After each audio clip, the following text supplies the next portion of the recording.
Lonavala railway स्थानकात धावत्या ट्रेनमधून खाली उतरताना 3 जण फलाटावर पडले। त्यापैकी तरुणी फलाटाखाली गेली, मात्र प्रसंगावधान राखत तिथे उपस्थित पोलिसांनी तिचा जीव वाचवला।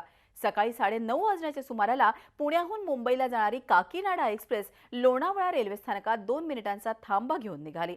यावेळी धावत्या गाडीतून तरुणीनं उतरण्याचा प्रयत्न केला। दृश्य आपल्या स्क्रीनवर आहेत। त्यापैकी तरुण गाडीतून उतरताना फलाटावर पडला। त्याच्यासोबतच धावत्या गाडीतून फलाटावर उडी मारण्याचा प्रयत्न करणारी तरुणी मात्र फलाटा खाली गेली। तिचं अर्ध शरीर फलाटाखाली गेलं। यावेळी फलाटावर असलेले पोलीस प्रसंगावधान राखत पुढे सरसावले। त्यांनी धावत जात अर्धी फलाटाखाली गेलेल्या तरुणीला शिताफीनं वरती खेचून घेतलं आणि तिचा जीव वाचवला।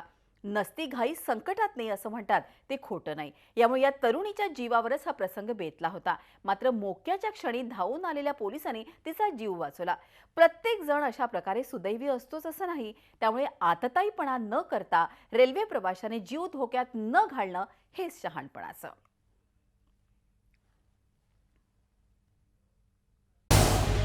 झी 24 तास रहा एक पाऊल पुढे।